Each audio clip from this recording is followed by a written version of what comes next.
Perkenalkan, nama saya Claudia Switela. Saya dari Universitas Kristen Indonesia Maluku, Fakultas Teologi Kristen Protestan, Prodi TKP, kelas A.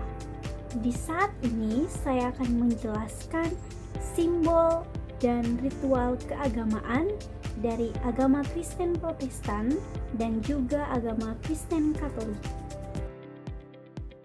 Sebelum saya masuk dalam simbol-simbol dan perbedaan antara agama Kristen Protestan dan agama Kristen Katolik, terdapat 3 poin penting. Yang pertama, mendeskripsikan fenomena yang diamati. Dalam kehidupan beragama umat Kristen, baik Protestan maupun Katolik, simbol dan ritual menjadi bagian penting dalam membangun dan mengekspresikan iman. Salah satu fenomena yang sering terlihat adalah penggunaan salib, ritus sakramen, dan liturgi ibadah yang berbeda, namun memiliki akar yang sama. Misalnya, dalam gereja Katolik, salib dengan tubuh Yesus dipajang sebagai simbol penderitaan dan pengorbanan Kristus. Sedangkan dalam gereja Protestan, umumnya digunakan salib kosong sebagai lambang kebangkitan Kristus. Dalam liturgi, Gereja Katolik memiliki misa kudus dengan struktur yang tetap, penggunaan hosti, dan doa-doa khusus dalam bahasa Latin atau liturgis. Sementara ibadah Protestan cenderung lebih bebas, variatif, dan menggunakan bahasa sehari-hari. Selain itu, sakramen Ekaristi atau perjamuan kudus juga menjadi titik perbedaan.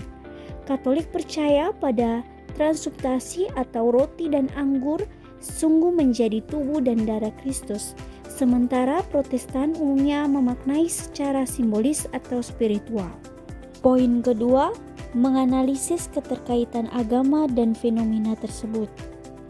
Simbol dan ritual dalam kekristenan tidak sekedar tindakan lahiriah, melainkan merupakan perwujudan dari iman, teologi, dan pemaknaan akan relasi manusia dengan Allah.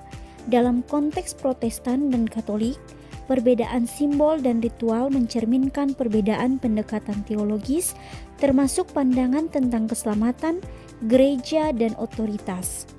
Agama dalam hal ini berperan sebagai sistem makna yang mengarahkan bagaimana umat memandang realitas ilahi.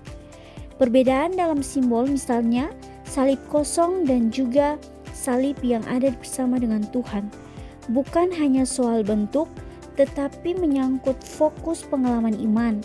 Katolik menekankan pengorbanan Kristus yang terus hadir dalam misa, sementara Protestan lebih menekankan kemenangan atas kematian melalui kebangkitan.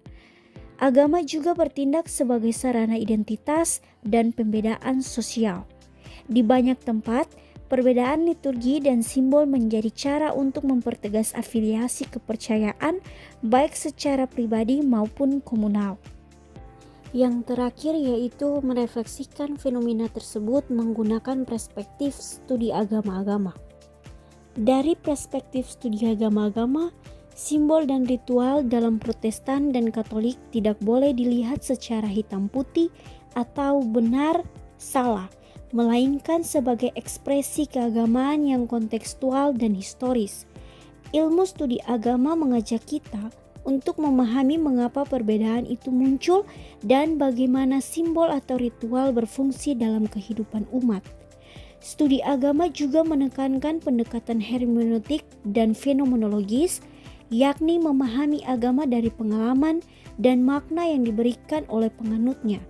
Dengan pendekatan ini, kita bisa melihat bahwa walaupun simbol dan ritualnya berbeda, baik Protestan maupun Katolik sama-sama mengajar kedekatan dengan Allah melalui simbol yang bermakna.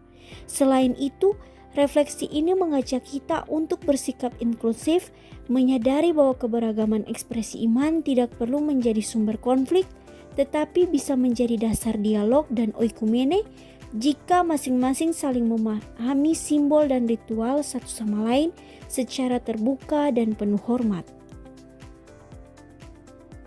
Inilah beberapa perbedaan antara agama Kristen Protestan dan agama Kristen Katolik.